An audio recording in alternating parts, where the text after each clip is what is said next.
نحمده ونصلي على رسوله الكريم أما بعد فأعوذ بالله من الشيطان الرجيم بسم الله الرحمن الرحيم رب اشرح لي صدري ويسر لي أمري واحلل عقدة من لساني يفقه قولي رب زدني علما اللهم فقهنا في الدين اللهم ارزقني التفكر والتدبر بما يتلوه لساني من كتابك والفهم له والمعرفة بمعانيه والنظر في عجائبه والعمل بذلك ما بقيت إنك على كل شيء قدير رب ارحمهما كما ربياني صغيرا اللهم حاسبني حسابا يسيرا ربي أوزئني أن أشكر نعمتك التي أنعمت علي وعلى والدي وأن أعمل صالحا ترضاه واصلح لي في ذريتي انی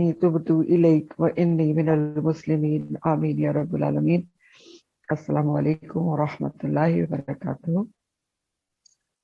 تھوڑا سا آج مجھے بات کرنے میں مسئلہ ہے کیونکہ کچھ میڈیسن کے ریئیکشن کی وجہ سے کچھ ماؤتھ السرز ہیں، لیکن اللہ تعالیٰ انشاءاللہ تعالیٰ کلیئر ہی بات کروائیں گے اور پوری بات کروائیں گے، اللہ تعالیٰ سے دعا ہے۔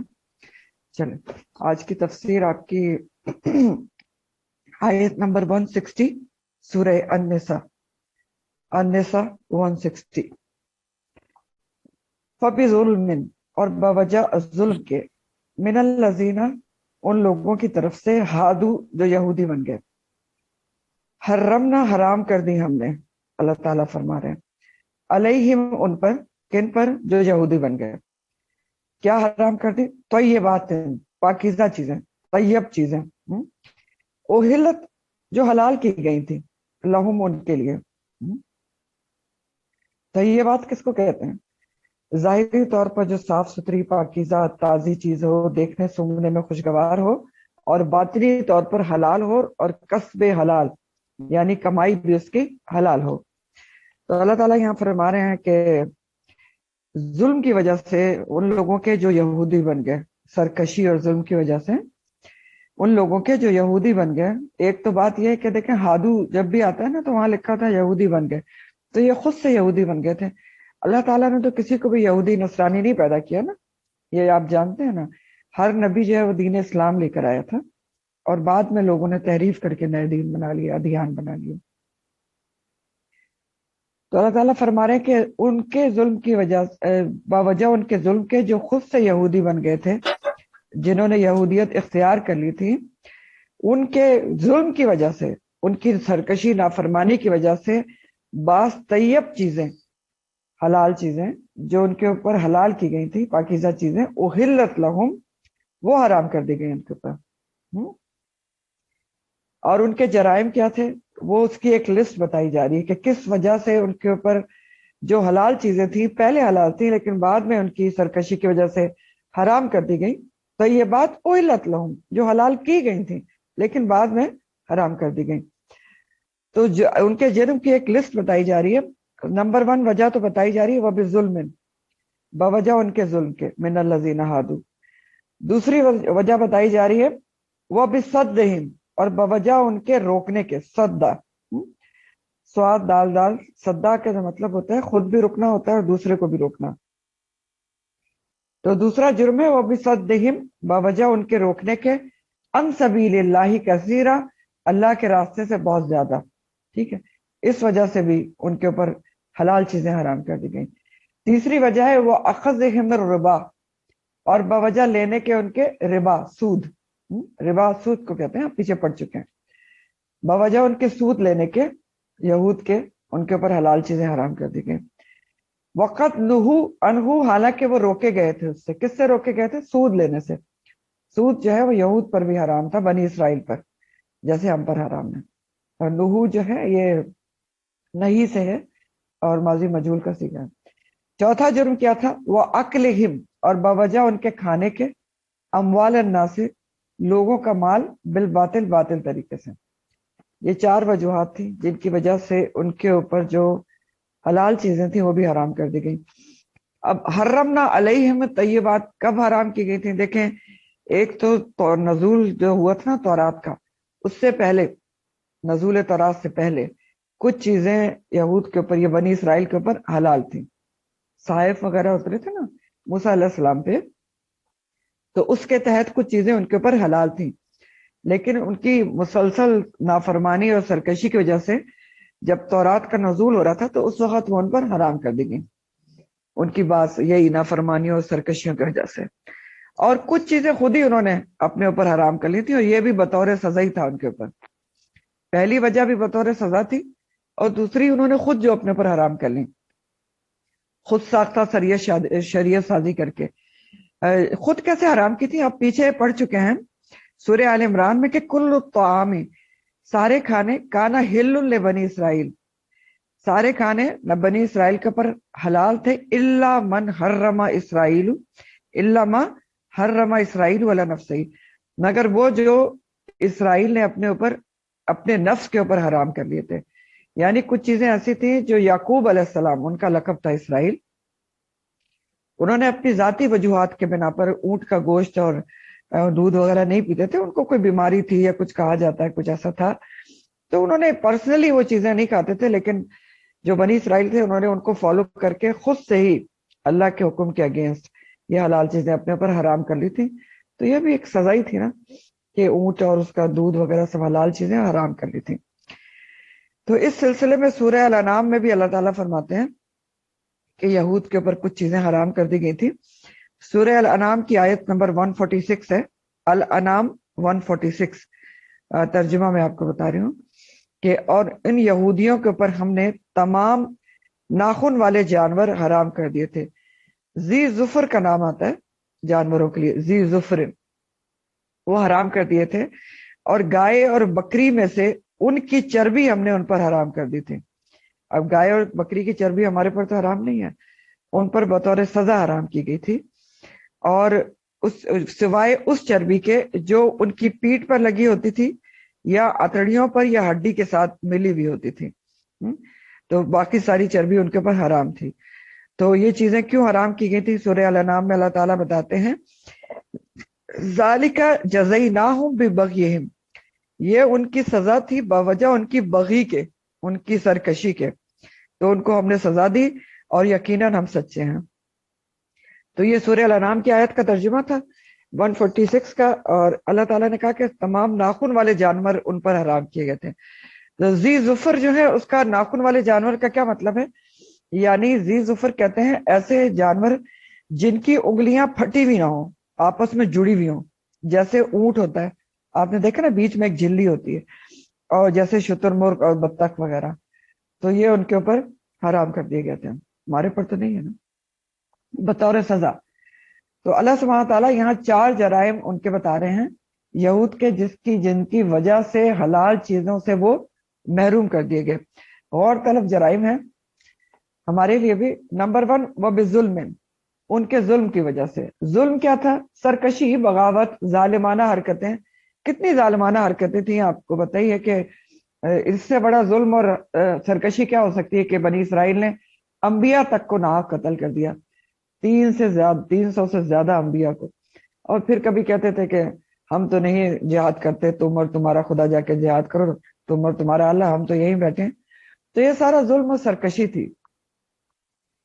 پھر دوسری بڑی وجہ اللہ تعالیٰ بتا رہے ہیں وہ بصدہم عن سبیل اللہ کثیرا، اور باوجہ ان کے رکنے اور روکنے کے. صدہ میں دونوں چیزیں آتی ہیں، خود بھی رکنا، دوسرے کو روکنا.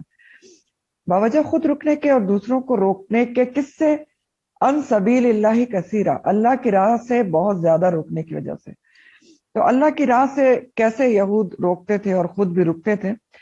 کہ ان کے علماء کا طریقہ کار آپ پیچھے کئی دفعہ پڑھ چکے ہیں کہ یہود میں عالم بہت تھے، اور یہ نبی کریم صلی اللہ علیہ وسلم کی نشانیوں کو واضح طور پر جانتے تھے کیونکہ تورات میں موجود تھی. تو یہ اچھی طرح جان پہچان گئے تھے نبی کریم صلی اللہ علیہ وسلم کو، لیکن نہ خود ایمان لا رہے تھے. وہی حسد اور بغض تھا کہ بنی اسرائیل میں سے کیوں نہیں آئے، بنی اسماعیل میں سے کیوں نبی آ گئے. تو خود بھی ایمان نہیں لا رہے تھے، اور جب عوام ان سے پوچھتی تھی تو یہ چھپاتے تھے. جیسے مشرکین جو ہیں وہ ان کو اہل کتاب سمجھتے تھے، ظاہر ہے اہل علم سمجھتے تھے، اور ان سے آ کے پوچھتے تھے کہ آپ بتائیں کہ نبی سچے ہیں. تو کہتے تھے ہمیں نہیں پتا. کبھی کچھ کبھی کچھ کہتے تھے نہیں، اگر سچے ہوتے تو بنی اسرائیل میں سے آتے، کیونکہ سارے انبیاء تو بنی اسرائیل میں سے آئے ہیں. کبھی کہتے تھے کہ ہم امیوں کے لیے، تمہارے لیے صرف یہ نبی مبعوث ہوئے ہیں، ہم تو بہت پڑھے لکھے لوگ ہیں، ہم امی کو کیسے نبی مان لیں. اس طرح کی باتیں کر کے شک و شبہات پھیلاتے تھے. تو ان کی باتوں سے کیا ہوتا تھا کہ لوگ رک جاتے تھے، اللہ کی راہ سے ایمان نہیں لاتے. اگر یہ لوگوں کو بتا دیتے کہ ہاں سچے نبی ہیں، نشانیاں موجود ہیں، تو زیادہ لوگ ایمان لے آتے. لیکن یہ تو خود بھی رکے اور لوگوں کو بھی روکا. یہ بہت بڑا جرم تھا. وہ بصدہم عن سبیل اللہ، اللہ کے راستے لوگوں کو روکنا، کثیرہ، بہت زیادہ. تو پھر اور بھی طریقہ تھا اللہ کی راہ سے روکنے کا کہ اللہ کے احکامات میں تحریف کر کے نا، بدل کے اس کو غلط فتاوی دے دیتے تھے. اس طرح بھی اللہ کی راہ سے روکتے تھے. ٹھیک ہے نا، جو اللہ کو اوریجنل حکم ہے، بجائے اس کے مطابق فتویٰ دیتے، لوگوں کو بتاتے ہیں احکامات، اس کو بدل دیتے تھے، تحریف کر دیتے تھے. یہ بھی آپ پڑھ چکے ہیں پیچھے. یہ بھی کرتے تھے پیسے کی خاطر اور اپنی جاہ کی خاطر. پھر جو اگلا ان کا جرم بتایا جا رہا ہے نا، وہ اخذہم، اور بوجہ ان کے لینے کے الربا، سود کو، وقت نہو، حالانکہ وہ روکے گئے تھے، انہو، اس سے. یہود جو ہیں یہ سودی نظام کے بانی ہیں، جوز بانی یہی ہیں، انہوں نے ایجاد کیا ہے. حالانکہ جو یہودی ہیں، ان کے بنی اسرائیل ہیں، ان کے اوپر بھی موسیٰ علیہ السلام کی امت پر جو ہے سود لینا اور دینا دونوں حرام تھا، جیسے ہمارے پر حرام ہے. لیکن ان کے فقہا نے، علماء نے غلط فتوے دے دے کر غیر یہود سے سود لینا جائز قرار دے دیا تھا. یعنی انہوں نے ہیلے بہانے کر لیے سود لینے کے اور دینے کے، کہ انہوں نے یہ ایجاد کر لیا تھا طریقہ کہ یہ بھی آپ پیچھے سورہ آل عمران کی آیت نمبر 75 میں پڑھ چکے ہیں، آل عمران 75 میں، کہ انہوں نے یہ طریقہ نکال لیا تھا کہ یہ کہتے تھے کہ یہود جو ہے وہ یہودی سے تو سود نہ لے، وہ حرام ہے، لیکن غیر یہود جیسے مشرکین تھے، کہتے تھے یہ امی جو ہیں، ان سے سود لیا جا سکتا ہے، ان سے لینا حرام نہیں. تو ہیلے بنائے تھے انہوں نے سود لینے کے، ہیلوں سے سود لیتے تھے. تو آج کل تو کہیں ایسا نہیں ہوتا کہ ہیلوں سے سود لیا جاتا ہو. تو بہرحال اگلی جو ہے اللہ تعالیٰ وجہ بتا رہے ہیں چوتھی، کہ وہ اکلہم، اور ان کے کھانے کے، اموال الناسی، لوگوں کے مال، بالباطل، باطل طریقے سے. باطل طریقے کیا ہوتے ہیں؟ غصب سے اور دھوکے سے اور ایسے ہی شریعت کے خلاف طریقوں سے مال کھانا لوگوں کا. تو باطل طریقے سے بھی لوگوں کا مال کھاتے تھے. یہ بھی آیت نمبر 75 میں آپ پڑھ چکے ہیں آل عمران کی، کہ یہ کہتے تھے کہ جو امی لوگ ہیں نا، عرب کے امی لوگ، جاہل لوگ، ان کے لیے ہمارے پر کوئی مواخذہ نہیں ہے، ان کے ساتھ ہم جو بھی کرتے رہیں. ہاں، لیس علیہا فی الامیین سبیل، آل عمران 75. تو کہتے تھے کہ جو امی ہیں ان کے معاملے میں ہمارے پر کوئی مواخذہ نہیں ہوگا، چاہے ہم ان سے سود لیں، چاہے ان کا مال غصب کریں، چاہے ان کی امانت واپس کریں نہ کریں، ان پر کوئی ہماری پوچھ گاچھ نہیں ہے. اور یہ بھی انہوں نے خود سے ایجاد کی تھی یہ بات. تو یہ سارے جرائم تھے جس کی وجہ سے اللہ تعالیٰ بتا رہے ہیں کہ اللہ تعالیٰ نے حلال چیزیں بھی بطور سزا پھر ان کے اوپر حرام کر دی. دنیا میں ان کے اوپر کیا ہوا کہ حلال چیزیں، حرمنا علیہم طیبات احلت لہم، ان جرائم کی وجہ سے. تو یہ سزا تو ان کو دنیا میں ملی، اور آخرت میں ان کا کیا انجام ہے؟ وہ آتدنا، اور تیار کر کے رکھا ہے ہم نے، للکافرین، انکار کرنے والوں کے لیے، منہم، ان میں سے، عذاباً علیما، تیار کر کے رکھا ہے دردناک عذاب، منہم، کن میں سے؟ یہود میں سے، جو انکاری ہیں، جنہوں نے اللہ کی آیات کا، احکامات کا انکار کیا اور اللہ کے احکامات کے برخلاف کام کیے. ان کے لیے اللہ تعالیٰ فرما رہے ہیں کہ عذاب علیم، دردناک عذاب تیار کر کے رکھا ہوا ہے، آتدنا. اب ہمارے بھی اس میں کچھ سوچنے کی باتیں ہیں، کچھ سبق ہیں. دیکھیں، سب سے بڑی وجہ اللہ تعالیٰ بتا رہے ہیں کہ ان کے اوپر حلال چیزیں کیوں حرام کر دی گئیں. سب سے بڑا جرم بتا رہے ہیں، وہ بصدہم، باوجہ ان کے روکنے کے، عن سبیل اللہ، اللہ کے راستے سے، کثیرہ، باوجہ اللہ کے راستے کے روکنے کے. یہ بہت بڑا جرم تھا، خود بھی رکے اور لوگوں کو بھی روکا، اس لیے حلال چیزیں ان پر حرام کر دی گئی. اب اللہ کی راہ سے کیسے روکا جاتا ہے لوگوں کو؟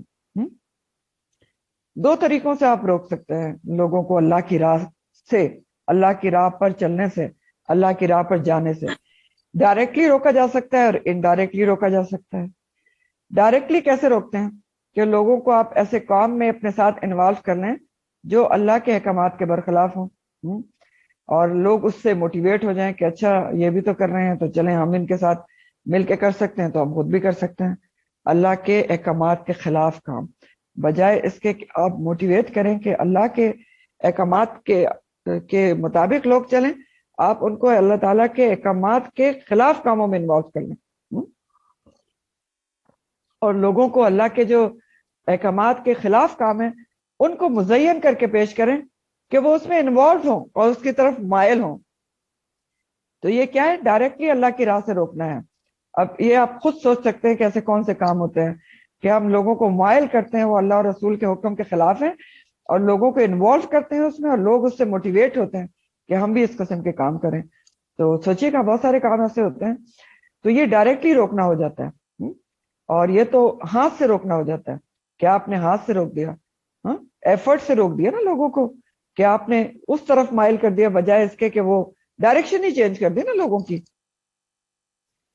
تو یہ ڈائریکٹلی روکنا ہوتا ہے اور ہاتھ سے روکنا ہوتا ہے. پھر ڈائریکٹلی زبان سے بھی روکا جا سکتا ہے. زبان سے کیسے روکتے ہیں آپ؟ جیسے کوئی نیکی کا کام کرنے جا رہا ہو تو اس کو آپ کہیں کہ نہیں اس کی تو ضرورت نہیں ہے آپ کو.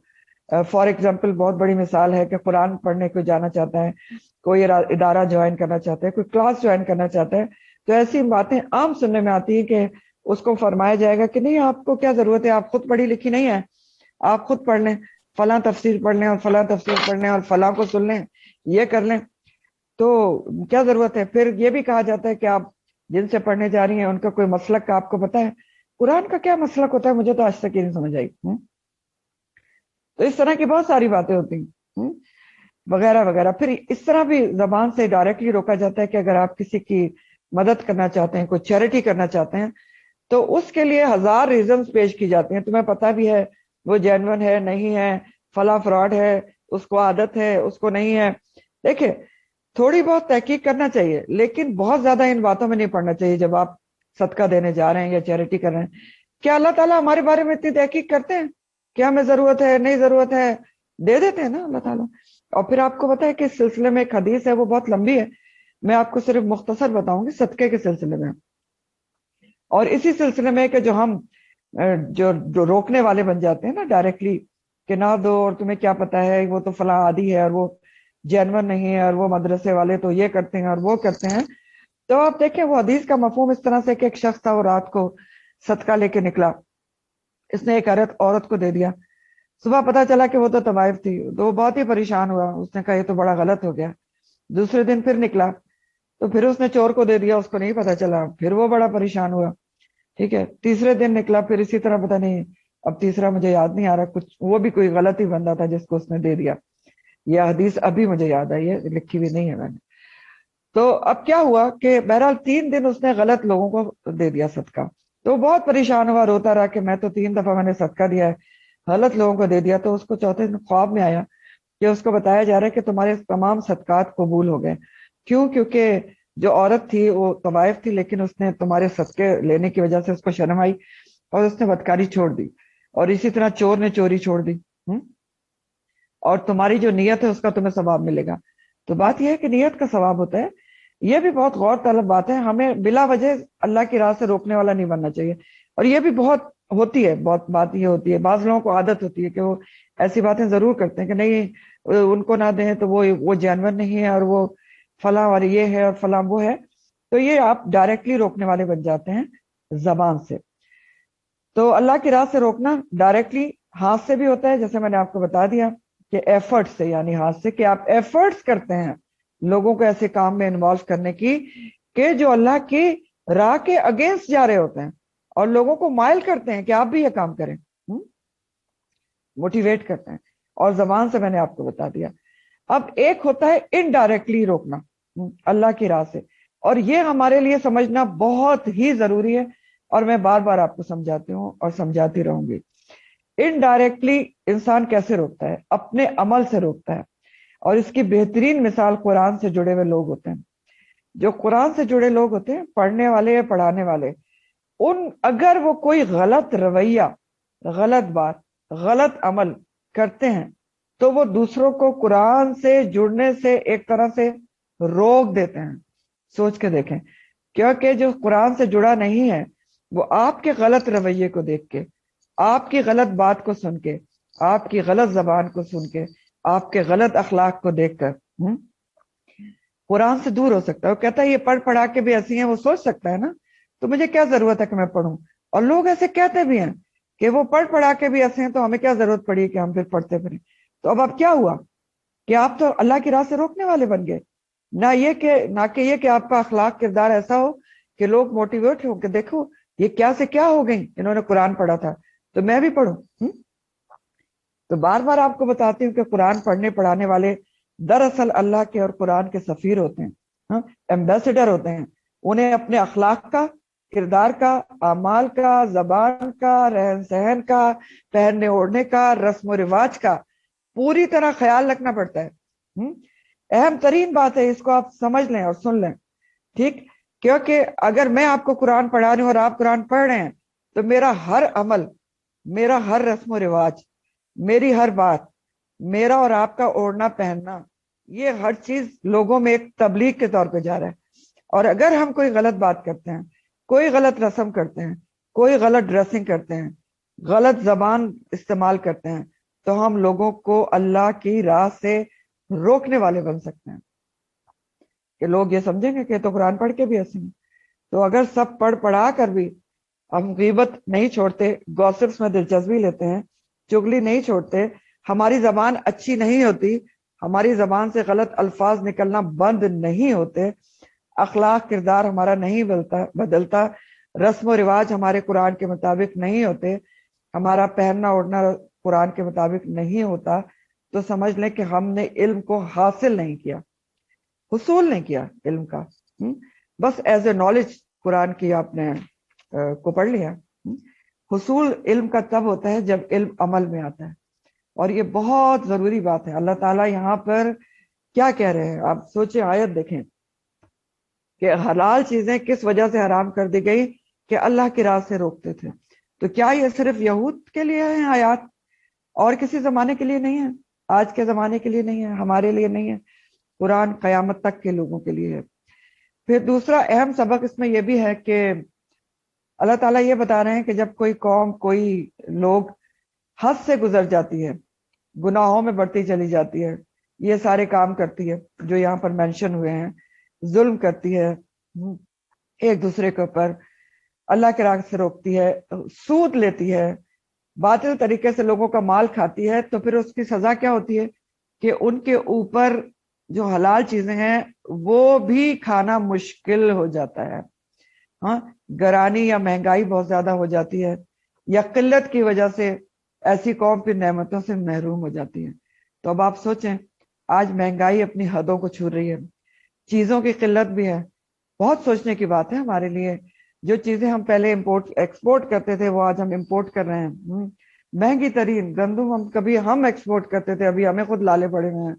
کچھ ہم انڈیا سے منگاتے ہیں، کچھ کہیں سے منگاتے ہیں، کچھ افغانستان سے منگاتے ہیں. تو سوچنے کی بات ہے کہ یہ یہاں پر جو چیزیں بیان ہوئی ہیں، کیا آج کل کے دور میں کہیں نہ کہیں یہ ہو رہی ہیں، کہیں ہو رہی ہیں یا پتہ نہیں ہر جگہ ہی ہو رہی ہیں.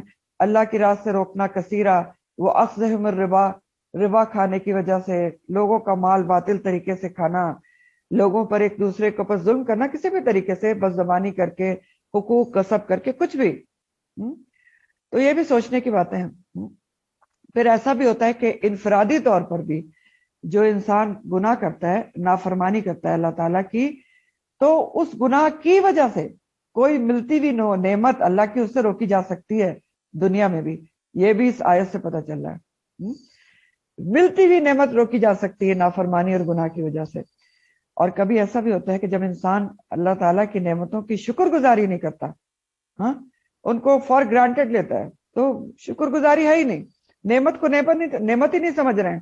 ہم سمجھ رہے ہیں کہ یہ تو ہمارا حق ہے، یہ تو ہم نے بہت ایفرٹ سے خود حاصل کیا ہے. فَبِأَيِّ آلَاءِ رَبِّكُمَا تُكَذِّبَانِ تو ہمیں یاد ہی نہیں ہے. تو پھر کیا ہوتا ہے کہ جو نعمتیں ہمارے پاس موجود ہوتی ہیں نا وہ بھی ہم پر حرام ہو جاتی ہیں. فار ایگزامپل، کئی لوگوں کے پاس بہت بیڈ روم لگزوریس ہوتے ہیں، بڑے آرام دہ ہوتے ہیں، بہت اعلیٰ قسم کے اس کے اوپر میٹرس پڑے ہوتے ہیں، اے سی لگے ہوتے ہیں، انورٹر لگے ہوتے ہیں، سب کچھ ہوتا ہے، لیکن نیند سے محروم ہو جاتے ہیں. گولیاں کھا کے سونا پڑتا ہے، تو کیا ہوتا ہے؟ نعمت سے محرومی کر دی گئی نا۔ تو اس طرح بہت ساری چیزیں ہوتی ہیں۔ تو سبق ہمارے لیے اس میں کیا ہے کہ کوشش شعوری ہونا چاہیے کہ ہم گناہوں اور نافرمانی سے بچیں، اور یہ جو جرائم بتائے گئے نا ان کے بارے میں سوچیں کہ کہیں نہ کہیں انفرادی طور پر بھی سوچیں نا، اور استغفار اللہ تعالیٰ سے مانگے گناہ اپنے گناہوں کے، اور مجموعی طور پر اجتماعی طور پر بھی آج کل کے زمانے میں تو استغفار کرنے کی بہت ضرورت ہے، اور علماء بھی یہ کہہ رہے ہیں آج کل کہ آپ کریں، ہم سب مل کے بھی کریں اور اکیلے بھی۔ تو نعمتوں کا شکر ادا کرنا بہت ضروری ہے، کیونکہ ہر قدم پر ہر نعمت کا شکر الحمدللہ رب العالمین۔ کیونکہ آپ دیکھیں کہ اللہ تعالیٰ نے قرآن میں کہا ہے کہ اگر آپ شکر کریں گے تو اللہ تعالیٰ زیادہ دیں گے، وَإِن شَكَرْتُمْ لَأَزِيدَنَّكُمْ۔ اور ابھی آپ نے 5ویں پارے کے آخر میں کیا پڑھا ہے؟ اللہ تعالیٰ نے فرمایا مَا يَفْعَلُ اللَّهُ بِعَذَابِكُمْ۔ اللہ تعالیٰ کیا کرے گا؟ کیا پڑھی اللہ تعالیٰ کو تمہیں عذاب دینے کی؟ ان شکرتم وآمنتم، اگر تم شکر ادا کرو اور ایمان لے آؤ۔ تو بات یہ ہے کہ ایمان پختہ اور پکا اور شعوری ایمان اور شکران نعمت ایسی دو چیزیں ہیں جو عذاب سے بچا لیتی ہیں۔ تو عذاب تو بہت طریقے سے آ سکتا ہے، بہت بیماریوں کی شکل میں، مہنگائی کی شکل میں، کسی بھی طریقے سے آ سکتا ہے۔ تو بہرحال یہ جو ہے ڈائریکٹ کانٹیکس میں اللہ تعالیٰ نے کس کے ظلم اور زیادتیاں بیان کی؟ بنی اسرائیل کی، یہود کی۔ بیک گراؤنڈ یاد رکھیں کہ یہ کیوں بیان ہو رہی ہیں ان کی زیادتیاں اور نافرمانیاں، کیونکہ نبی کریم صلی اللہ علیہ وسلم اس وقت مدینہ میں موجود ہیں، اور یہاں پر جو اس وقت کے یہود ہیں نا موجودہ، جن کے آباء و اجداد نے سارے کام کیے تھے، وہ بھی یہ کر رہے ہیں کہ اللہ کی راہ سے لوگوں کو روک رہے ہیں، ایمان نہیں لانے دے رہے، نہ خود لا رہے ہیں نہ لانے دے رہے ہیں۔ تو اس سلسلے میں ان کو پچھلی ذاتیاں یاد دلا کے ان کو ایک موٹیویٹ کیا جا رہا ہے کہ آپ وہ نہ کریں جو پہلے کیا گیا، ٹھیک ہے۔ آگے اللہ تعالیٰ برعکس قسم کے لوگوں کی تعریف کر رہے ہیں، یہ تو یہود کے وہ لوگ ہیں جنہوں نے نافرمانیاں کی۔ آگے اللہ تعالیٰ اگلی آیت میں جو یہود میں سے ایمان لے آئے نا ان کی تعریف ہے، لیکن الراسخون فی العلم، لیکن جو پختہ کار ہیں علم میں، منہم ان میں سے، کن میں سے؟ یہود میں سے۔ جو پختہ کار ہیں علم میں، جن کے دل میں علم اتر چکا ہے، والمؤمنون، اور جو ایمان لانے والے ہیں، کس کے اوپر؟ یؤمنون، جو ایمان لاتے ہیں، بما انزلہ، جو نازل کیا گیا ہے، الیکا، آپ کی طرف، نبی کریم صلی اللہ علیہ وسلم کی طرف، یعنی قرآن پر وہ ایمان لے آتے ہیں جو پختہ علم والے ہیں یہود میں سے، اور اس پہ بھی ایمان لاتے ہیں وما انزلہ من قبلکا، جو آپ سے پہلے اتارا گیا، یعنی اپنی کتاب پر بھی ایمان لاتے ہیں اور قرآن کریم پر بھی ایمان لاتے ہیں۔ یہ ان کی تعریف ہے یہود کی۔ اب یہاں پر لفظ آیا ہے لیکن الراسخون فی العلم، تو یہ راسخون فی العلم کون ہوتے ہیں یہ سمجھنا چاہیے۔ راسخون جو ہے راسخ کی جمع ہے، رسوخ سے ہے، رسخا اس کا روٹ ہے، رے سین خے۔ رسخا کے معنی ہوتے کسی چیز کا اپنی جگہ پہ گڑ جانا، پیوست ہو جانا، ٹھیک ہے، جم جانا، گڑ جانا، جم جانا۔ اور جب راسخون فی العلم کی بات آتی ہے، یعنی علم کے ساتھ یہ لفظ آتا ہے، تو اس کے معنی ہوتے ہیں کہ علم کا دل میں اتر جانا، پیوست ہو جانا، یعنی پختہ علم حاصل ہو جانا۔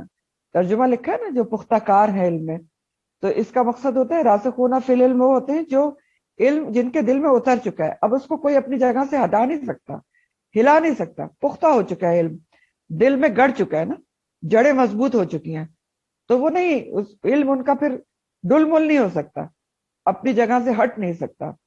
پختہ علم حاصل کرنا جو وہ ہوتا ہے وہ راسخون فی العلم ہوتے ہیں، یعنی علم ان کا سطحی اور وقتی نہیں ہوتا، جو راسخون فی العلم ہوتے ہیں، ٹھیک ہے۔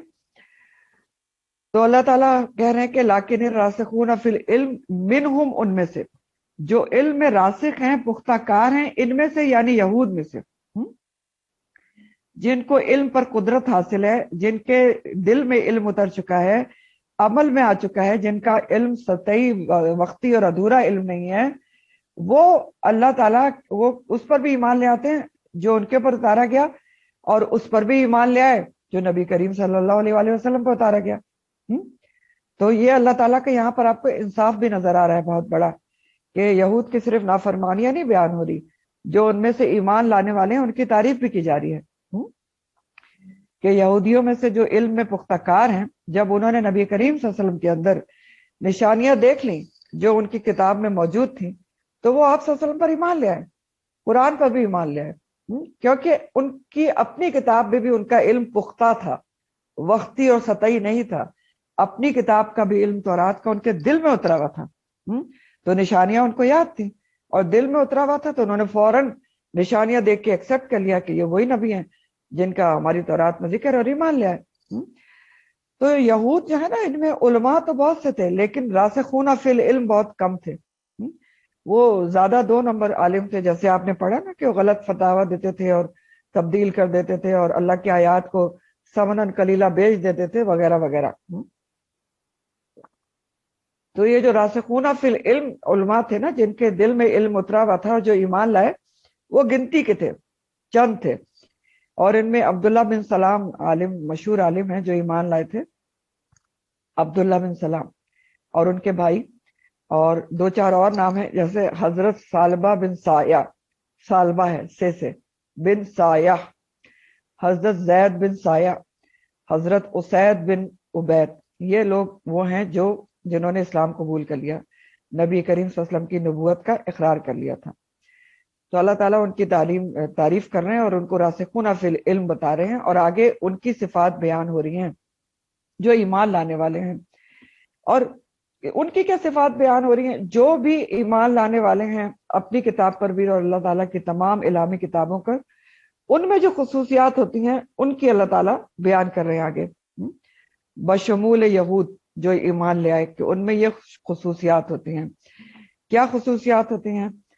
جو راسخون فی العلم ہوتے ہیں، جن کا علم پختہ ہوتا ہے اپنی کتاب کے اوپر، دل میں اترا ہوا ہوتا ہے، ان کی پہلی خصوصیت ہوتی ہے یؤمنون بما انزل الیک وما انزل من قبلک، وہ ایمان لاتے ہیں اس کے اوپر بھی جو آپ صلی اللہ علیہ وسلم کی طرف نازل کیا گیا یعنی قرآن، اور اس کے اوپر بھی جو آپ سے قبل نازل کیا گیا۔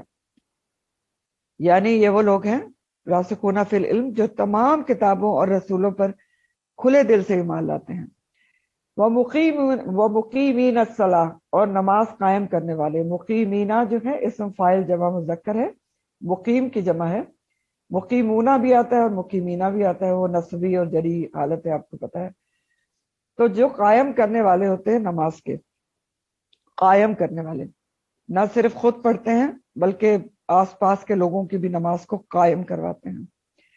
اور کیا خوبی ہوتی ہے ان میں؟ راسخون فی العلم، جن کا علم دل میں اترا ہوا ہوتا ہے، والمؤتون الزکاۃ، اور دینے والے ہیں زکوٰۃ کے۔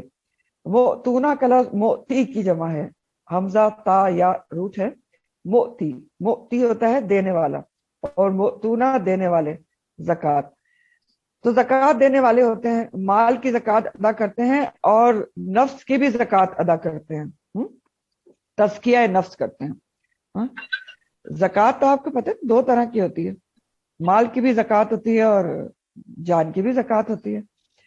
مال کی زکوٰۃ کیا ہوتی ہے؟ جو ہم پیسوں سے ادا کرتے ہیں، اور نفس کی زکوٰۃ کیا ہوتی ہے؟ تزکیہ نفس۔ قد افلح من زکاہا، وہ کامیاب ہے جس نے اپنے نفس کو تزکیہ کر لیا، پاک کر لیا۔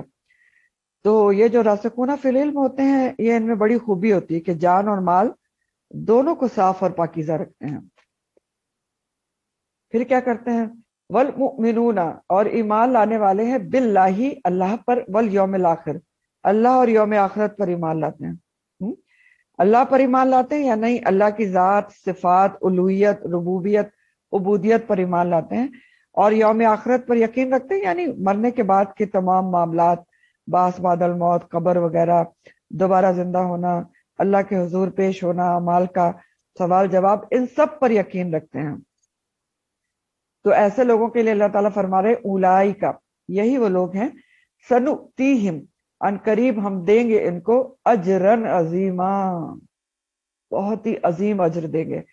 اور جب اللہ تعالیٰ کی طرف سے اجر عظیم کا وعدہ ہوتا ہے نا، تو اب آپ سوچ بھی نہیں سکتے کہ وہ کتنا کوئی عظیم ہوگا۔ جو اللہ تعالیٰ کہہ رہے ہیں اجر عظیم، جنت سے کم تو کوئی معاملہ ہی نہیں ہوگا، پھر اجر عظیم کی بات ہے۔ اور جہاں تک اہل کتاب کے لیے اجر عظیم کی بات ہے، کیونکہ یہاں ڈائریکٹ کانٹیکس میں کس کا ذکر ہو رہا ہے؟ ان کی تعریف کر رہے ہیں اللہ تعالیٰ جو یہود میں سے ایمان لے آئے نبی کریم صلی اللہ علیہ وسلم پر، اسلام قبول کر لیا انہوں نے، قرآن پر ایمان لے آئے. تو ان کے لیے بخاری کی حدیث کا مفہوم ہے اہل کتاب کے ایمان لانے کے لیے کہ نبی کریم صلی اللہ علیہ وسلم نے فرمایا اہل کتاب میں سے جو شخص خواہ یہودی ہو یا نصرانی ہو اگر اسلام لائے تو اس کو دوہرا اجر ملے گا، ایک اپنے پیغمبر پر ایمان لانے کا اور دوسرا نبی کریم صلی اللہ علیہ وسلم پر ایمان لانے کا. دوہرا اجر کیسے ملے گا؟ یہاں تک تو حدیث کے الفاظ تھے، ایکسپلین کر رہی ہوں. دوہرا اجر ایسے ملے گا کہ جو ان کی پچھلی نیکیاں تھیں نا، جو انہوں نے اسلام لانے سے پہلے کی تھی، اللہ تعالیٰ ان کو برقرار رکھیں گے، اور جو ان کے پچھلے لائف کے گناہ تھے ان کو معاف کر دیں گے. یہ دوہرا اجر ہے. تو اب یہاں راسخون فی العلم کی تعریف کی گئی ہے، تو یہ ہمارے بھی یہاں پر بہت ہی امپورٹنٹ سبق ہے کہ راسخون فی العلم کی اللہ تعالیٰ تعریف کر رہے ہیں جن کے دل میں علم اتر گیا، گڑ گیا، جم گیا، عمل میں آ گیا، ان کو کہا جا رہا ہے راسخون فی العلم. تو آج کل بھی آپ دیکھیں تو قرآن کے حوالے سے بھی، کہ قرآن کے علم کے حوالے سے بھی راسخون فی العلم بہت کم ہیں آج بھی، کہ علم جن کے دل میں اتر گیا، گڑ گیا اور عمل میں آ گیا. قرآن کا جو علم ہے نا، اگر اچھے طریقے سے، پورے طریقے سے نہ حاصل کیا جائے تو وہ راسخ ہو ہی نہیں سکتا. یہ بات آپ سمجھ لیں اچھے طریقے سے. ہاں، اسی لیے بیچ میں مجھے یاد آیا کہ آپ کے گرامر کے ٹیچر نے اب جو سبجیکٹ شروع کیا ہے نا، یہ ثلاثی مجرد اور اس کے سب جو ابواب شروع کیے ہیں، وہ کوئی اتنی کام کی چیز ہے آپ کے لیے کہ آپ امیجن ہی نہیں کر سکتے. ٹھیک ہے، کہ آپ کو کتنا زیادہ وہ قرآن کو سمجھنے میں مدد دے سکتی ہے. یہ ابھی فورم پہ موجود ہے ان کا پرسوں کا لیکچر، چھوٹا سا لیکچر ہوتا ہے 10-15 منٹ کا. تو میری آپ سے بار بار درخواست ہوتی ہے اور ابھی بھی یہی ہے کہ آپ سب لوگ اس کو سنیں اور سمجھنے کی کوشش کریں. ایک چھوٹی سی کتاب ملتی ہے گرامر کی، وائٹ گرامر کی وہ کتاب ہے، اس میں لکھا ہوا ہوتا ہے عربی گرامر. ٹھیک ہے، تو وہ بہت ہی آسان ہے، اور ہم نے ایسے ہی فرض کر لیا ہے کہ گرامر بہت مشکل ہوتی ہے، حالانکہ گرامر بہت ہی ہیلپ فل ہے قرآن کو سمجھنے میں. تو درخواست ہے کہ آپ ان کو فالو کریں کم از کم اس چیز کے لیے جو آپ وہ پڑھا رہی ہیں. چلیں، میں آپ کو یہ کہہ رہی تھی کہ راسخون فی العلم کے حساب سے قرآن کے بھی راسخون فی العلم لوگ بہت کم ہیں. قرآن کا علم اگر اچھے طریقے سے حاصل نہ کیا جائے تو وہ دل میں راسخ نہیں ہوتا، گڑتا نہیں ہے، وہ پھر سطحی رہتا ہے، ادھورا رہتا ہے. اور سطحی اور ادھورے علم سے کیا ہوتا ہے کہ بحثیں تو بہت ہوتی ہیں علم کے بارے میں، لیکن عمل کم ہوتا ہے. عمل کم ہوتا ہے، اور عمل جب کم ہوتا ہے تو انسان میں تبدیلی بھی نہیں آتی. تو جو قرآن کا علم بھی ہے نا، اس کو بھی دل میں جمانا اور راسخ کرنا بہت ضروری ہوتا ہے.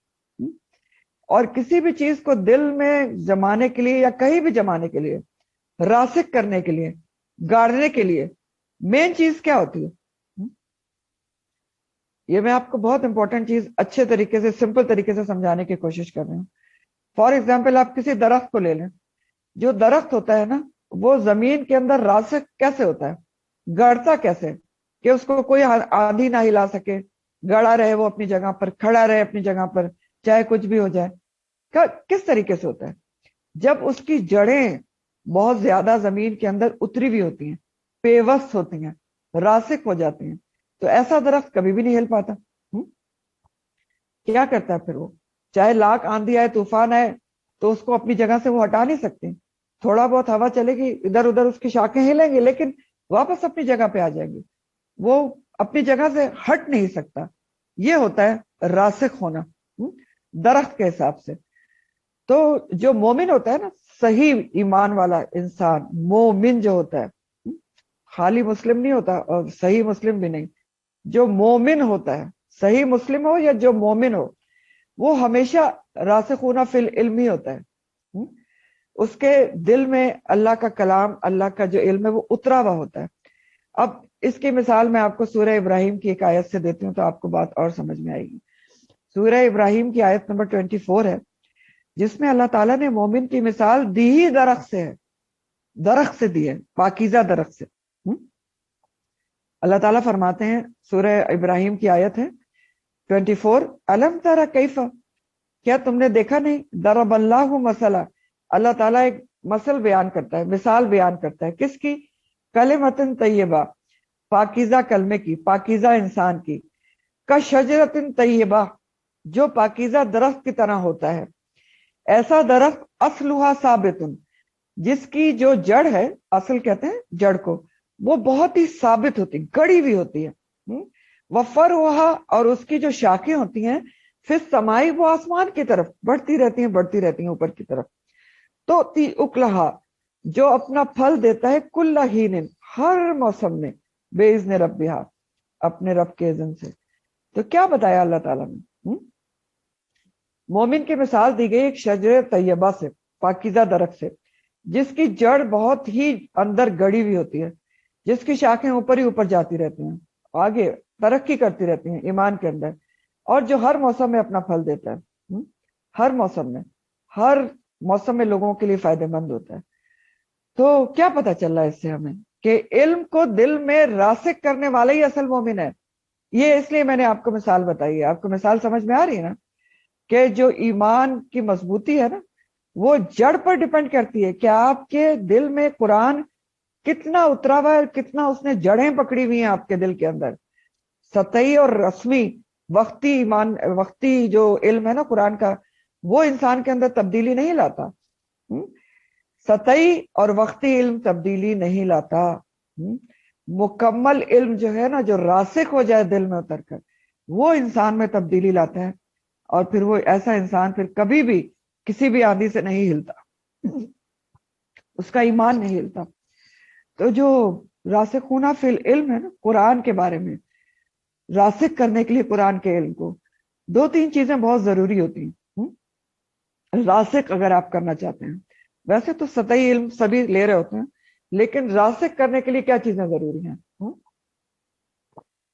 سب سے پہلے قرآن کو صحیح تلفظ سے پڑھنا ضروری ہے، پروناؤنسیشن ضروری ہے، کیونکہ دیکھیں جب تک آپ قرآن صحیح طریقے سے نہیں پڑھیں گے تو وہ اثر ہی نہیں کرے گا۔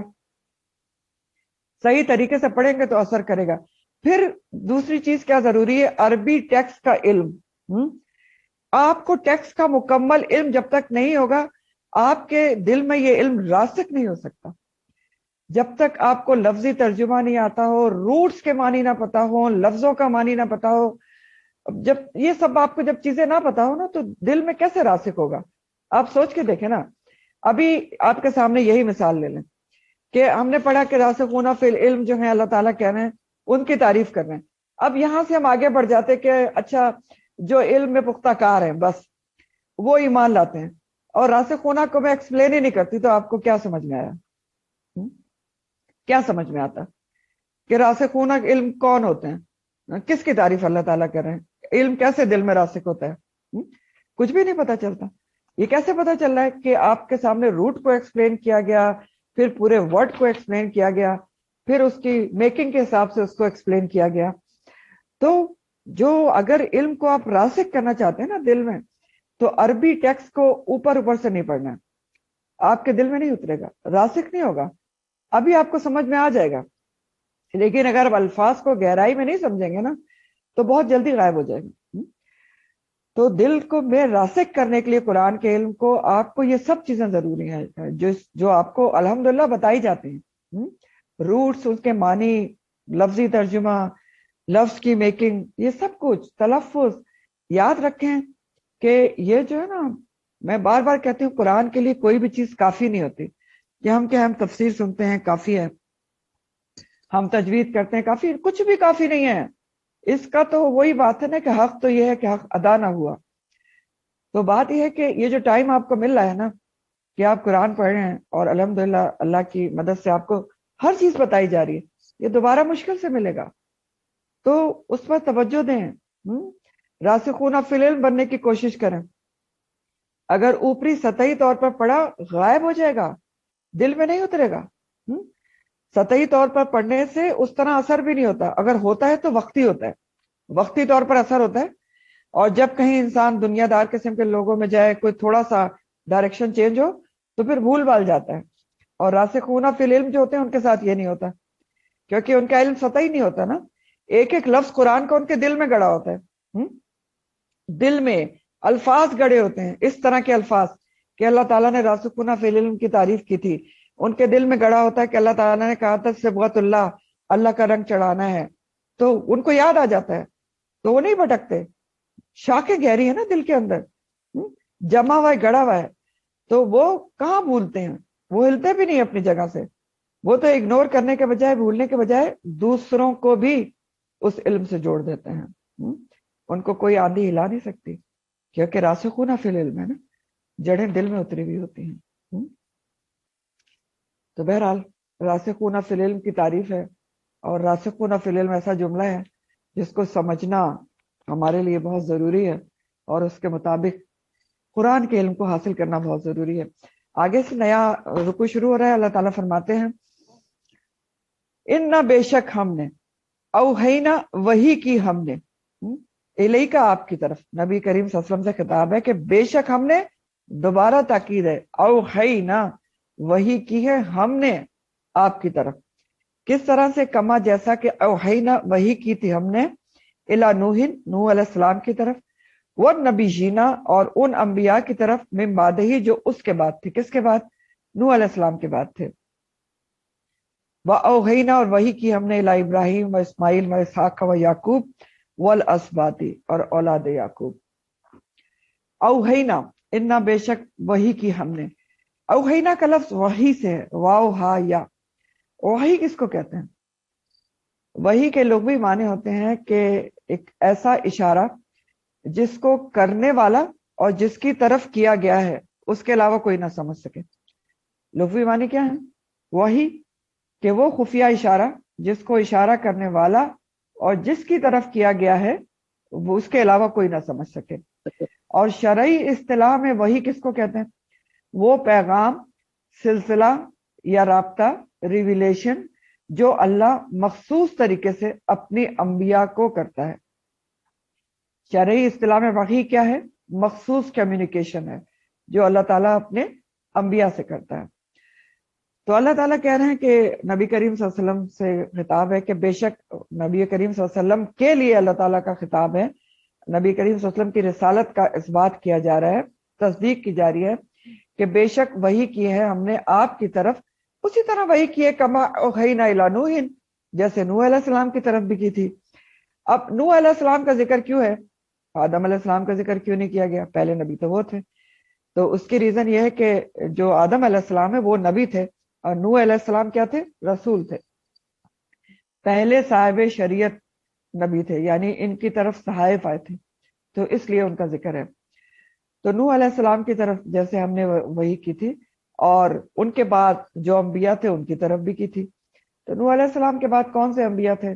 ادریس علیہ السلام تھے، ہود علیہ السلام تھے، صالح علیہ السلام وغیرہ تھے. تو یہ آیت قرآن کی بڑی خوبصورت آیت ہے، اور انبیاء کے ناموں کا ایک بہت ہی خوبصورت گلدستہ آپ کو ملے گا. اور یہاں پر بھی دراصل کیا کیا جا رہا ہے؟ یہود نے آپ کی رسالت کا انکار کیا اور مسلسل انکار کر رہے تھے، تو اسی کا جواب دیا جا رہا ہے کہ کون سی نئی بات ہو گئی ہے کہ نبی کریم صلی اللہ علیہ وسلم کے اوپر وحی آ گئی ہے. ہاں، پہلے بھی تو انبیاء پر وحی آتی رہی ہے نا. یہ کون سی نئی بات ہے؟ اللہ تعالیٰ نبی کریم صلی اللہ علیہ وسلم کی رسالت کا دفاع کر رہے ہیں، ڈیفینڈ کر رہے ہیں، دلیل سے جواب دے رہے ہیں کہ اگر نبی پر وحی آتی ہے صلی اللہ علیہ وآلہ وسلم تو اس میں اتنے تعجب کی بات کیا ہے؟ یہ ویسے ہی آتی ہے جیسے پہلے انبیاء پر آئی تھی، نوح علیہ السلام پر، ان سے پہلے جو تھے، اور اس کے بعد بھی جو اتنے نام بتائے سارے، ابراہیم، اسماعیل وغیرہ وغیرہ. تو اس میں تعجب کیا ہے؟ پہلے انبیاء پر بھی آتی رہی ہے، اور یہ اللہ کا فیصلہ ہوتا ہے کہ وہی کس پر بھیجنی ہے، کب بھیجنی ہے. اللہ تعالیٰ کا چناؤ ہوتا ہے کہ کس کی طرف بھیجے اور کب بھیجے. تو بہرحال اللہ تعالیٰ کہہ رہے ہیں کوئی نیا سلسلہ تو نہیں ہے. پہلے بھی اللہ تعالیٰ اسی طرح وہی بھیجتے رہے ہیں، اور ابھی بھی اللہ تعالیٰ نے آپ کی طرف وہی بھیج دی ہے. اربوں میں سے ایک امی کو چن کے وہی بھیج دی ہے. تو اللہ تعالیٰ کا فیصلہ ہے، کوئی نئی بات نہیں ہے. پہلے بھی اسی طرح وہی آتی رہی ہے دوسرے انبیاء کے اوپر بھی. اب یہ جو آیت ہے نا، اس کے دو طریقے سے مطلب کیے گئے ہیں. کس چیز کے؟ جو اللہ تعالیٰ کہہ رہے ہیں نا کہ انا اوحینا الیک کما اوحینا، آپ کی طرف ہم نے ویسے ہی وحی کی ہے جیسے ہم نے وحی کی تھی دوسرے انبیاء کی طرف. تو اس چیز کے دو معنی کیے گئے ہیں. ایک معنی یہ ہے کہ وحی بھیجنے کا آپ صلی اللہ علیہ وسلم کی طرف طریقہ وہی تھا جو پچھلے انبیاء کی طرف وحی بھیجنے کا تھا، اسی طریقے سے وحی آپ کو بھی بھیجی گئی. اور دوسرا مطلب یہ کیا گیا کہ نبی کریم صلی اللہ علیہ وسلم پر جو وحی آتی ہے اس کے مضامین وغیرہ وہی ہیں جو سابقہ انبیاء پر وحی کیے جاتے تھے، یعنی تمام الہامی کتابوں کے مضامین ایک جیسے ہی ہیں۔ تو اس میں ظاہر ہے یہ اس بات کا ثبوت ہے کہ یہ جو آپ پر وحی آ رہی ہے وہ بھی من جانب اللہ ہے۔ تو آپ کے اوپر وحی کی ہم نے، جیسے وحی کی ہم نے دوسرے انبیاء کی طرف، تو انا اوحینا الیکا، نبی کریم صلی اللہ علیہ وسلم پر وحی کس طریقے سے آتی تھی؟ اس کے مختلف طریقے بخاری کی حدیث میں حضرت عائشہ بیان کرتی ہیں کہ آپ کے پر وحی کیسے آتی تھی۔ بخاری کی حدیث کا مفہوم ہے، حضرت عائشہ فرماتی ہیں کہ پہلے جو وحی آپ پر شروع ہوئی وہ پاکیزہ اور سچے خواب تھے۔ پہلی کیا صورت تھی وحی کی؟ پاکیزہ اور سچے خواب آتے تھے آپ کو۔ سوتے میں آپ جو خواب دیکھتے تھے وہ صبح کی روشنی کی طرح واضح ہو جاتا تھا، سچ ہو کے سامنے آ جاتا۔ پھر کیا ہوا کہ آپ کو تنہائی پسند آنے لگی اور آپ غار ہرا میں اکیلے رہنے لگے، مسلسل کئی راتیں وہاں رہ کر عبادت کرتے تھے۔ پھر جب توشہ یعنی کھانا پینا ختم ہو جاتا تو حضرت خدیجہ کے پاس آتے اور توشہ لے جاتے۔ آپ اسی حال میں تھے کہ آپ کے پاس ایک دن فرشتہ آیا اور کہا اقرا، پڑھو۔ یعنی پھر فرشتہ آیا پہلی وحی لے کے، جبرائیل علیہ السلام، سورہ علق کی پہلی 5 آیات، اقرا سے لے کے 5 آیات۔ تو حضرت عائشہ فرماتی ہیں دوسری ایک اور حدیث بخاری کی کہ حضرت حارث بن حشام نے ایک دن آپ صلی اللہ علیہ وسلم سے پوچھا کہ یا رسول اللہ صلی اللہ علیہ وسلم آپ پر وحی کیسے آتی ہے؟ تو آپ نے فرمایا کہ کبھی تو ایسے آتی ہے جیسے گھنٹی کی جھنکار، اور یہ مجھ پر بہت گراں ہوتی ہے، گھنٹی کی جھنکار کی طرح سے ہوتی ہے اور مجھ پر گراں ہوتی ہے، سخت ہوتی ہے۔ پھر جب فرشتے کی کہی بھی بات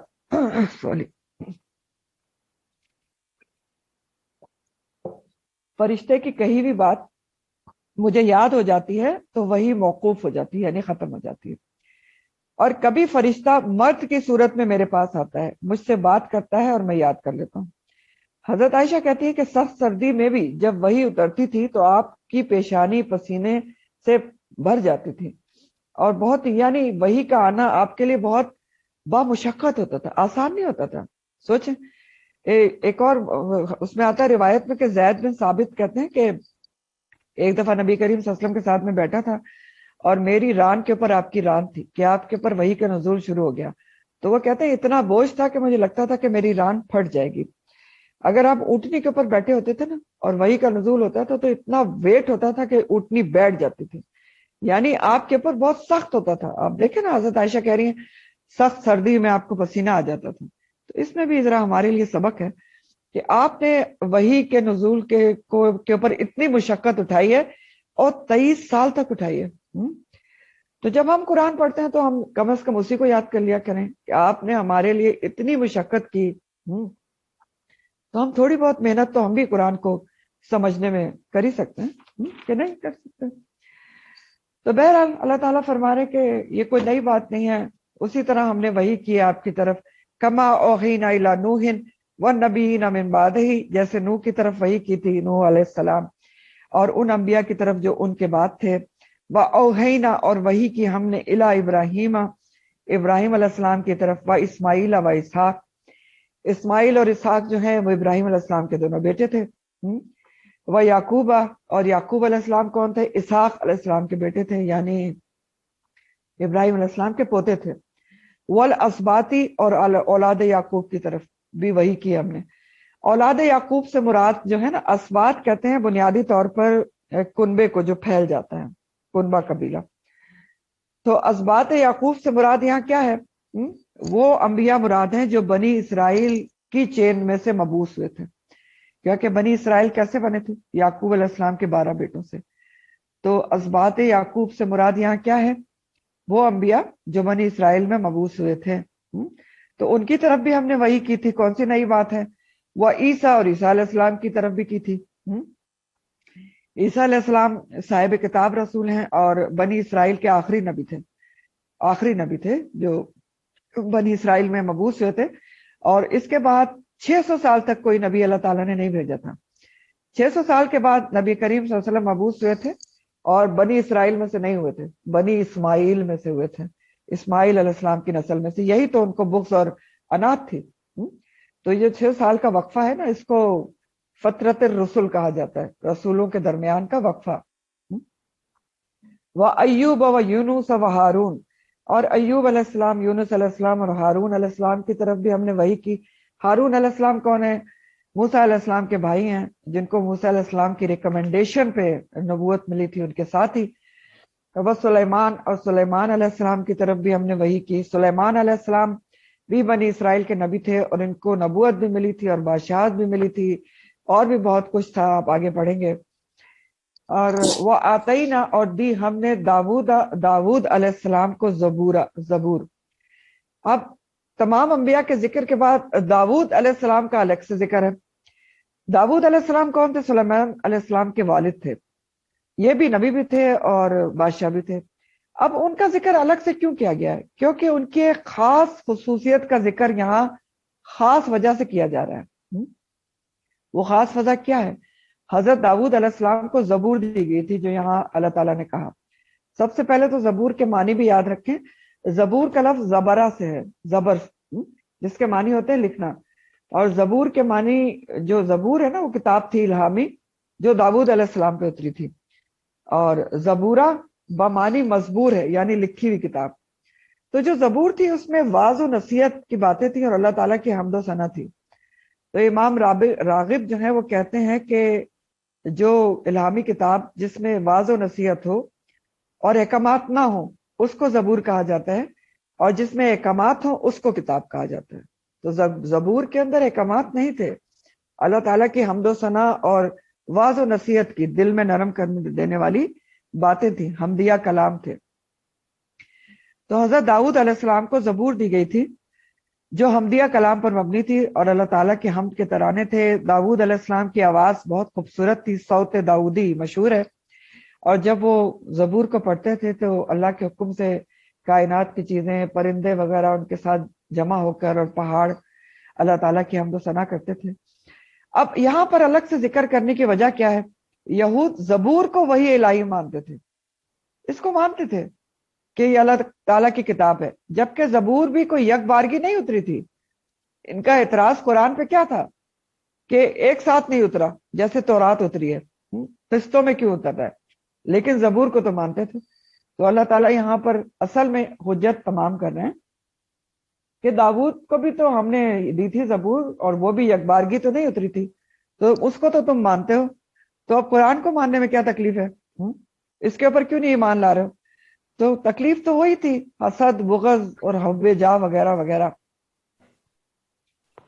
پھر اللہ تعالیٰ فرماتے ہیں وہ رسولن، اور کئی رسول، رسول جو ہے نا رسول کی جمع ہے، کئی رسول قد تحقیق قصصناہم، قصہ بیان کیا ہے ہم نے ان کا، علیہ کا آپ کے اوپر، کس کے اوپر؟ نبی کریم صلی اللہ علیہ وسلم کے اوپر، یعنی قرآن میں قصہ بیان کیا ہے، من قبل، اس سے پہلے، یعنی قرآن میں یہاں پر جو انبیاء کے نام آئے ہیں اس سے پہلے بھی اللہ سبحانہ تعالیٰ قرآن میں انبیاء کا ذکر کر چکے ہیں۔ وَرُسُلًا، اور کئی رسول، لم نقصصہم، نہیں ہم نے ذکر کیا ان کا، علیہ کا آپ کے اوپر۔ کئی رسول ایسے بھی ہیں جن کا قرآن میں نبی کریم صلی اللہ علیہ وسلم کے سامنے ذکر نہیں کیا گیا ہے، کئیوں کا ذکر کیا گیا ہے، کئی کا نہیں بھی کیا گیا ہے۔ قصصناہم اور نقصصہم کا لفظ قصہ سے، قاف صاد صاد، قصہ کے مطلب ہوتے ہیں کسی کے نقش قدم پر چلنا۔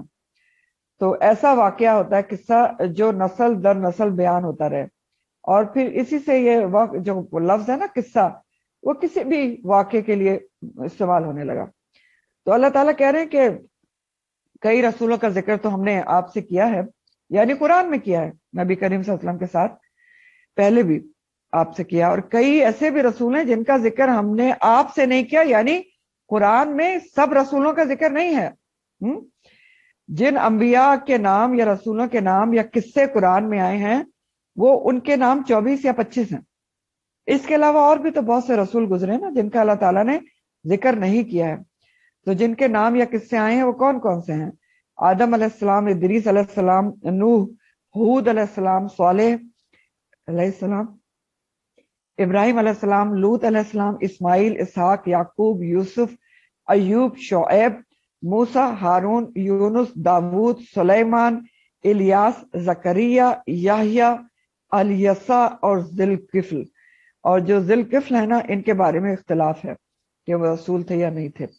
تو نبی کریم صلی اللہ علیہ وسلم کے علاوہ 24-25 انبیاء کا تذکرہ قرآن میں ہے، اور جن کا تذکرہ نہیں کیا ان کی تعداد انگنت ہے، وہ صرف اللہ کو معلوم ہے.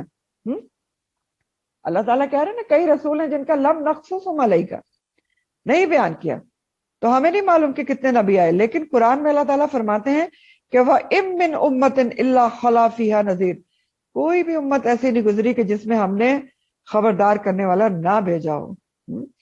تو بہت سارے انبیاء اللہ تعالیٰ نے بھیجے. اب ایک آدھ حدیث ہے مستدرک کی جس میں آتا ہے کہ ابو دردہ جو تھے انہوں نے آپ صلی اللہ علیہ وسلم سے پوچھا کہ یا رسول اللہ صلی اللہ علیہ وسلم انبیاء کتنے ہیں؟ تو آپ نے کہا 1,24,000. لیکن یہ جو حدیث ہے اس کی سند ضعیف ہے. تو اصل تعداد جو ہے انبیاء کی وہ اللہ سبحانہ تعالیٰ کو پتہ ہے. لیکن اللہ تعالیٰ یہ فرما رہے ہیں کہ کئی رسول ہیں جن کا ہم نے آپ کے اوپر ذکر کر دیا، اور کئی ایسے بھی ہیں جن کا ہم نے ذکر نہیں کیا. اور قرآن میں اللہ تعالیٰ یہ فرما رہے ہیں کہ کوئی بھی امت ایسی نہیں گزری جس میں ہم نے نذیر نہ بھیجا ہو. تو پتہ نہیں کتنے اللہ تعالیٰ نے بھیجے، ہر کسی کے اوپر بھیجے. اور پہلے نبی آدم علیہ السلام تھے اور آخری نبی رسول اللہ صلی اللہ علیہ وسلم ہے. اس کے بعد اللہ تعالیٰ نے نبوت کا سلسلہ بند کر دیا. کیوں بند کر دیا؟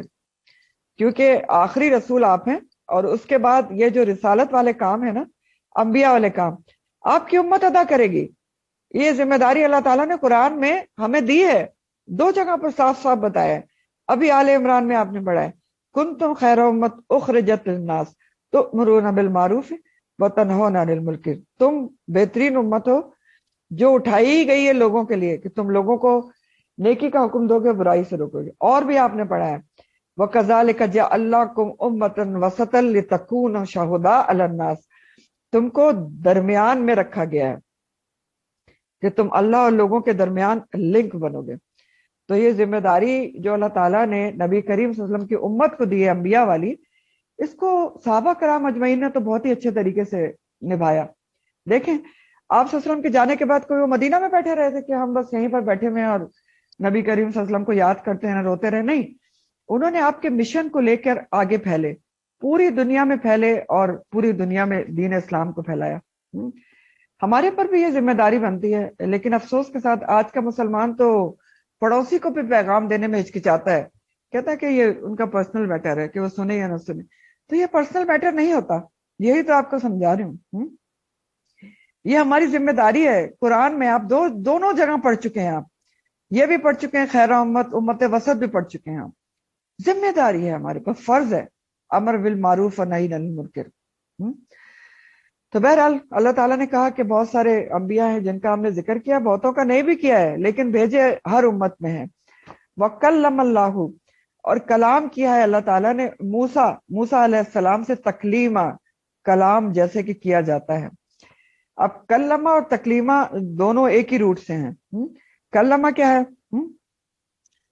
کلام سے ہے نا کلمہ. تو کلمہ ماضی، فعل ماضی ہے، فعل ہے. اور تکلیمہ کیا ہے؟ مصدر ہے.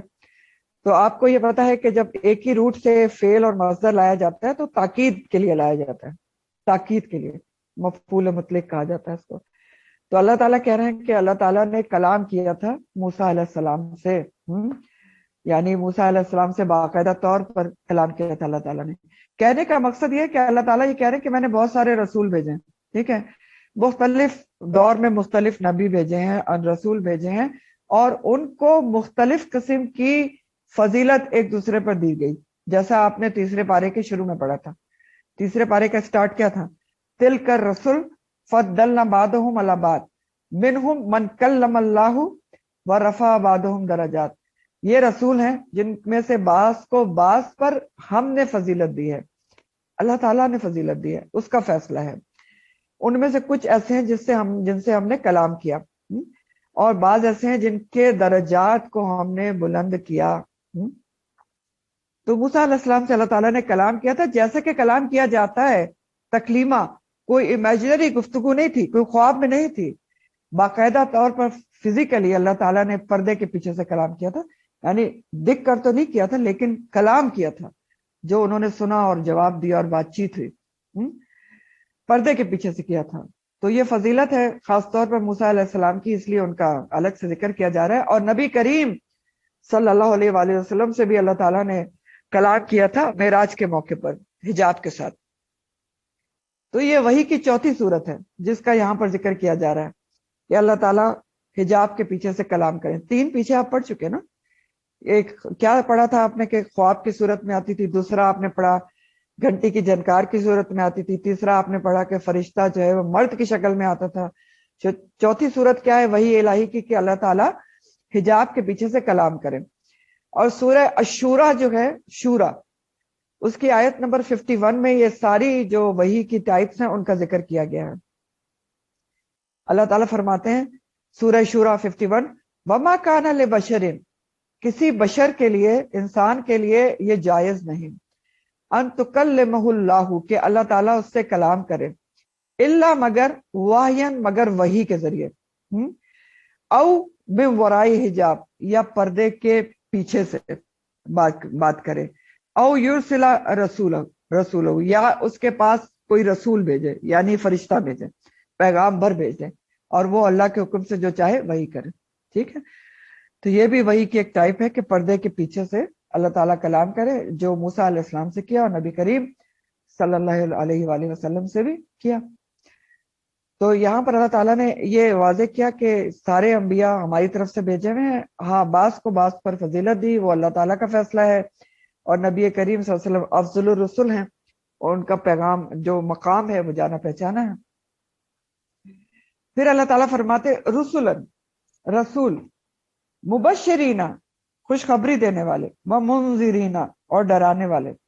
رسولوں کو ہم نے مبشرین اور منذرین بنا کے بھیجا. رسولوں کو بھیجنے کا مقصد بیان ہو رہا ہے, رسولوں کا ذکر کیا گیا نا پچھلے, ان کی طرف وحی کی, تو ان کی جو اللہ تعالیٰ نے رسولوں کو بھیجا, ان کو بھیجنے کا مقصد اللہ تعالیٰ بیان کر رہے ہیں. مبشرین اور منذرین بنا کے بھیجا. مبشرین کا لفظ جو ہے نا وہ مبشر کی جمع ہے, بشرہ سے, خوشخبری. مبشرین خوشخبری دینے والے, یعنی اچھا کام کرنے والوں کو رسولوں نے خوشخبری دی کہ ان کے لیے جنت ہے, یہ ریوارڈ ہے, یہ ریوارڈ ہے. اور منذرین کا لفظ جو ہے وہ نظرہ سے ہے, نون زال رے, انذار سے ہے. انذار کا مطلب ہوتا ہے خبردار کرنا, کسی آنے والے خطرے سے آگاہ کرنا. تو رسولوں کے یہ دونوں کام رہے, مبشرین و منذرین. اور یہ دونوں چیزیں ہر دائی کو ساتھ ساتھ کرنا بھی ضروری ہوتی ہیں, کہ خوشخبری بھی دے اور ڈرائے بھی. کیونکہ اگر ایک چیز بھی زیادہ بڑھ جائے نا, اور ایک ہی چیز کی جاتی رہے, تو وہ فائدہ نہیں پہنچاتی. اگر آپ کو صرف خوشخبری ملتی رہے تو انسان ریلیکس ہو جاتا ہے, اور اگر صرف ڈراتے رہیں تو ڈپریس ہو جاتا ہے. تو دونوں چیزیں ساتھ ساتھ ہیں, انذار اور تبشیر. تو اللہ تعالیٰ کہہ رہے ہیں کہ پیغمبروں کو یہ 2 کام کرنے کے لیے بھیجا گیا, مبشرین و منذرین. اور یہ 2 کام کرنے کے لیے مقصد کیا تھا, یعنی کیوں وہ خوشخبری دیں اور کیوں انذار کریں, کیوں رسولوں کو یہ کرنے کے لیے بھیجا گیا؟ اللہ, تاکہ نہ, یکون ہو للناس, لوگوں کے لیے, اللہ, اللہ پر حجتن, کوئی حجت, بعد رسول, رسولوں کے بعد. کیا کہہ رہے ہیں اللہ تعالیٰ؟ اللہ تعالیٰ کہہ رہے ہیں کہ رسولوں کو مبشر اور منذرین بنا کے اس لیے بھیجا گیا کہ لوگوں کے اوپر اتمام حجت ہو جائے, دلیل پوری ہو جائے, اور کوئی روز قیامت یہ بہانہ نہ کرے کہ یا اللہ ہمیں تو نہیں پتا تھا کہ ہم کیسے کریں اور کیا کریں, ہمیں تو نہیں معلوم تھا کہ کیا کریں گے تو کیا انجام ہوگا. تو اس لیے اللہ تعالیٰ نے نبی بھیج کر, انبیاء بھیج کر, مبشر اور منذرین بنا کر اتمام حجت کر دی, مکمل ہدایت کا سامان کر دیا. اب انسانوں کے پاس کوئی عذر بہانہ نہیں رہا ہے. اب دیکھیں اللہ تعالیٰ یہ کیوں کہہ رہے ہیں کہ ہم نے رسولوں کو بھیجا تاکہ کوئی حجت باقی نہ رہے. دیکھیں حجت تو پہلے بھی نہیں تھی, آپ بات کو سمجھیں, یہ بہت اہم آیت ہے. اللہ تعالیٰ اگر رسولوں کو نہ بھی بھیجتے تو سوال کر سکتے تھے. کیوں؟ کیونکہ دیکھیں اللہ تعالیٰ نے انسان کو اشرف المخلوقات بنایا ہے, عقل اور فہم سے نوازا ہے, دیکھنے سننے کی صلاحیت بھی دی ہے. تو انسان تو دیکھ سن کر بھی اندازہ کر سکتا ہے کہ اس کے لیے کیا اچھا ہے اور کیا برا ہے. پھر اس کے علاوہ بھی خیر و شر کا فرق نفس کے اندر رکھا گیا ہے. وَأَلْهَمَهَا فُجُورُهَا وَتَقْوَاهَا, انسان کے نفس کے اندر ایک نفس لوامہ رکھا گیا ہے, ضمیر جس کو آپ کہتے ہیں, وہ موجود ہے نا, جو آپ کو برے کام پر پنچ کرتا ہے کہ یہ غلط ہے. تو یہ سب اللہ تعالیٰ نے کیا ہوا ہے. پھر کیا ہے اللہ تعالیٰ نے ہر انسان کو اپنی پہچان دے کر پیدا کیا نا. وہ حدیث کا مفہوم ہے نا کہ ہر بچہ دین فطرت پہ پیدا ہوتا ہے. عہد الس لیا ہوا ہے نا, الستو بربکم. ہم میں سے ہر کوئی اللہ سے عہد کر کے آیا تھا کہ اللہ تعالیٰ نے پوچھا تھا, جو میں آپ کو کئی دفعہ بتاتی ہوں, سورہ اعراف میں عہد الس کا ذکر ہے کہ اللہ تعالیٰ نے ہر ذی روح کو اپنے سامنے پیش کیا آدم علیہ السلام کی پشت سے نکال کر, جن کو قیامت تک پیدا ہونا ہے. اور اللہ تعالیٰ نے ان سے پوچھا الستو بربکم, کیا میں تمہارا رب نہیں ہوں؟ اور ساری روحوں نے کہا کہ بے شک آپ ہمارے رب ہیں. تو یہ عہد تو ہر کوئی کر کے آیا ہے. تو یہ ساری چیزیں ہیں نا کہ انسان کو دے کر بھیجی ہیں. تو اگر اللہ تعالیٰ نہ بھی رسول بھیجتے, وحی الہی نہ بھی بھیجتے, تو سوال تو کیا جا سکتا تھا. لیکن اللہ تعالیٰ نے حجت تمام کرنے کے لیے کہ انسان کے پاس کوئی عذر بہانہ نہیں رہے, رسولوں کو بھیج دیا, کتابوں کو بھیج دیا, کہ جنہوں نے پورا کام کمپلیٹ کر دیا, مکمل ہدایت کا سامان کر دیا, تمام اتمام حجت کر دی. یہ واضح کر دیا رسولوں نے کہ کائنات میں انسان کی حیثیت کیا ہے, کیوں تمہیں پیدا کیا گیا ہے. آپ کو یاد ہے نا کہ جب اللہ تعالیٰ نے آدم علیہ السلام کو بنانے کا فیصلہ کیا تھا, تو فرشتوں سے کیا کہا تھا اللہ تعالیٰ نے؟ اللہ تعالیٰ نے کہا تھا انی جائل فی الارض خلیفہ, کہ بے شک میں بنانے والا ہوں زمین کے اوپر خلیفہ. یعنی انسان کی حیثیت کیا ہے زمین پر؟ اللہ کا خلیفہ ہے, اللہ کے احکامات کو نافذ کرے گا. تو اللہ تعالیٰ نے رسولوں کے ذریعے واضح کر دیا, کتابوں کے ذریعے, کہ انسان کی حیثیت کیا ہے کائنات میں, اس کو یہاں کیا کرنا ہے, کیا کرے گا تو اخروی زندگی میں کامیابی ہے, کون سے اعمال کے اوپر وہ ناکام ہو جائے گا اخروی زندگی کے اندر. تو پوری ہدایت کا سامان کر دیا گیا. انبیاء کرام نے اللہ کے احکامات بتائے بھی اور عمل کر کے دکھا بھی دیا. جیسے نبی کریم صلی اللہ علیہ وسلم نے, دیکھیں زندگی کا کوئی پہلو ہے جس پر آپ نے ہدایت نہ دی ہو؟ کوئی بھی پہلو ہے؟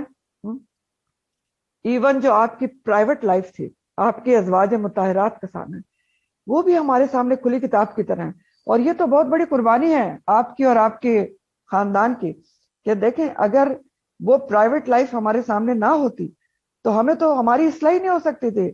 ہمیں پتہ ہی نہیں چلتا طہارت کیسے حاصل کی جاتی ہے, کس موقع پر کس طرح طہارت حاصل کرتے ہیں, پاکیزگی کیا ہوتی ہے, کس موقع پر کیا کرنا ہے. اور خاص طور پر خواتین کو سوچ کے دیکھیں نا کبھی, آپ کی اور آپ کے ازواج کی کتنی بڑی یہ قربانی ہے کہ ان کی پرائیویٹ لائف ہمارے سامنے موجود ہے ہماری اصلاح کے لیے. تو رسول بھیجنے کا طریقہ اور سلسلہ اللہ تعالیٰ نے کیوں جاری رکھا؟ اللہ تعالیٰ وجہ یہ بتا رہے ہیں کہ مبشرین اور منذرین بنا کے بھیجا گیا تاکہ لوگوں کے پاس اللہ کے لیے, اللہ کے سامنے پیش کرنے کے لیے کوئی عذر اور معذرت نہ رہے کہ یا اللہ مجھے حقائق کا علم نہیں تھا, مجھے نہیں پتا تھا کہ کیا کرنا ہے اور کس پہ جنت ہے اور کس پہ دوزخ ہے. تو انبیاء اور رسول کثرت سے آئے اور انسان کی ہدایت کے لیے کتاب چھوڑ بھی گئے, جو انسان کی رہنمائی کے لیے ہر دور میں موجود رہی ہے. اب دیکھ لینا نبی کریم صلی اللہ علیہ وسلم کی سنت اور کتاب موجود ہے اور موجود رہے گی قیامت تک. اب اگر کوئی انسان کتاب کی, رسول کی تعلیمات پر عمل نہیں کرتا, اللہ کے احکامات کی طرف توجہ نہیں کرتا, اگنور کرتا ہے اللہ تعالیٰ کے احکامات کو, رسول کے سنت کے طریقے کو صلی اللہ علیہ وسلم, تو اس کا وبال پھر اس کے اپنے اوپر ہوگا نا. اب تو کوئی عذر بہانہ انسان کے پاس ہے ہی نہیں, کوئی بہانہ نہیں چلے گا کہ یا اللہ مجھے پتا نہیں تھا. پتا کیوں نہیں تھا؟ اول تو دیکھیں نا, کتاب موجود ہے, سنت موجود ہے. آپ کو پتا ہے نا کہ اوتھینٹک حدیث میں سے ہے بخاری مسلم کی کہ انسان کے قدم محشر سے ہی نہیں ہل سکتے جب تک وہ 4-5 سوالوں کا جواب نہیں دے گا. اور اس میں اہم سوال یہ ہے کہ قرآن کا علم اس نے کتنا حاصل کیا اور کتنا اس پر عمل کیا. تو اب تو کوئی عذر بہانہ ہے ہی نہیں کہ مجھے معلوم نہیں تھا یا میں نے عمل کیوں نہیں کیا. احکامات سامنے ہیں, عمل کر کے نبی کریم صلی اللہ علیہ وسلم نے دکھا دیا. تو اب کوئی عذر بہانہ کوئی باقی نہیں ہے. اللہ تعالیٰ نے لوگوں کی لا علمی اور جہالت دور کرنے کے لیے اتمام حجت کے لیے انبیاء مبعوث کیے اور اپنی کتابیں بھیجی ہیں. ٹھیک ہے, تو یہ اللہ تعالیٰ یہاں پر یہی وجہ بتا رہے ہیں. سورہ طٰہٰ آیت نمبر 134 ہے, طٰہٰ 134. اللہ تعالیٰ اس میں فرماتے ہیں سورہ طٰہٰ کے اندر کہ وَلَوْ أَنَّ أَهْلَكْنَاهُمْ بِعَذَابٍ مِّن قَبْلِهِ لَقَالُوا رَبَّنَا لَوْلَا أَرْسَلْتَ